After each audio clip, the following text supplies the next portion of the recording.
Hey there, Michael here with Open Book Build. So we just added a whole new segment to our Build Your Own Home online course covering driveway construction. And just a reminder, our videos and course are set up to teach people how to be the general contractor for their own home. So we're hiring the tradespeople to do the work, which in this case is installing the driveway for the new home. And for those of you that don't know about the online course yet, I'll put the link to the website that talks more about the course below. So in this video, we're going to discuss the quality check required just before pouring the concrete. Lots of things can go wrong with a new driveway. Here's how to prevent the most common problems. Let's take a look. All right guys, we're out here at the Open Book Build and we're about ready to pour the driveway, concrete driveway in this case. And if you do this right, this thing will last for generations. If you do it wrong, you're gonna have all kinds of problems and it's gonna be a very expensive mistake. So I want to show you guys a couple of things we do to make sure this gets done right. Especially today after they've prepped the driveway, they've got it formed up and we're waiting on the inspector, the city inspector to come, but we want to check it as well and make sure everything's done right because some of the inspectors don't take that much time to look at it. So the first thing we do is we want to look at the engineered site plan to make sure that the shape of the driveway matches that site plan. So the other thing we want to do is make sure that we have positive drainage coming away from the house, right? So the driveway coming away from the garage needs a positive slope away to drain water away from the garage and not bring it back into it, as well as any concrete that comes up to the front porch. We want that to drain away as well, so we're not trapping water up against the house. So the other thing we want to check is that the step up from the entry walk into the front porch is not too high, right? And we want to make sure it meets the building code here. So if we measure the top of the form, the concrete form to the top of the porch, here we're at 8 inches. So the local code here, we're allowed an 8-inch step up, and that's what we have here. Anything more than that, and you're going to want to have another step before you get to the porch. So there'll be the entry walk, a step, and then the porch itself. But in this case, we have 8 inches or less, so we're okay with that. But just check with your local code to make sure that you know what that step up should be for you and you match that. The other thing we want to check, guys, is that the concrete driveway is going to be 4 inches thick everywhere, a minimum, okay?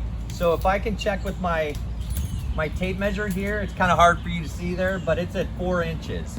We want to check all the way around the driveway to make sure we've got a full 4-inch depth. We don't want to get cheated on that because that's going to help this driveway stay together when you get heavy delivery trucks and things on it over the years. Another thing I want to show you guys is this expansion joint material here.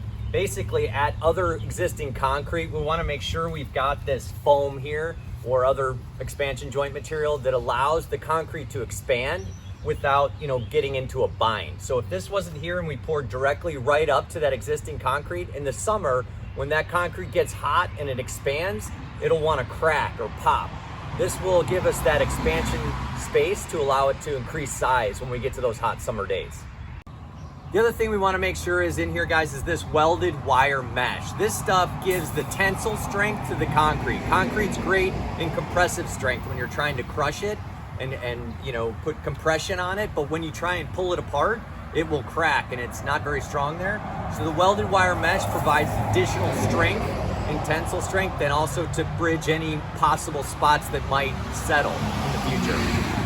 So we also want to make sure that we've got a stone or gravel base, guys, and usually it's about 4 inches. It's compacted, and what that does is it provides a good stable base to support the concrete and also allows it to drain underneath. So it's essential to get that stone or gravel underneath that concrete. Another thing to keep in mind, guys, is trenches. We want to try and avoid having trenches go under the concrete if at all possible. Trenches will have a tendency to settle out over time, and we want to make sure that if you have to put a trench in under the driveway, that it's properly compacted before, as they backfill it with stone and they do it in lifts, right? So we want to make sure that happens. If you can avoid the trench, do it at all costs. With the Open Book Build, we had an electric line. The service had to come in under the driveway, a small portion of it, because we had too many other utilities in the front yard, and we made sure we compacted that properly so that we won't have problems in the future. One other thing, guys, while you're planning your driveway layout, you might want to consider putting conduit, PVC pipe sleeves under the driveway in certain places that you might want either irrigation lines to cross under the driveway in the future, or electric lines. So like in this case, we're gonna put a sleeve under this so that we could get, you know, irrigation to this area. That's no other way to get irrigation to it unless we had a pipe conduit coming under the driveway to this spot. So think about that and strategically place those. It doesn't cost much if you put them in before the driveway is actually poured.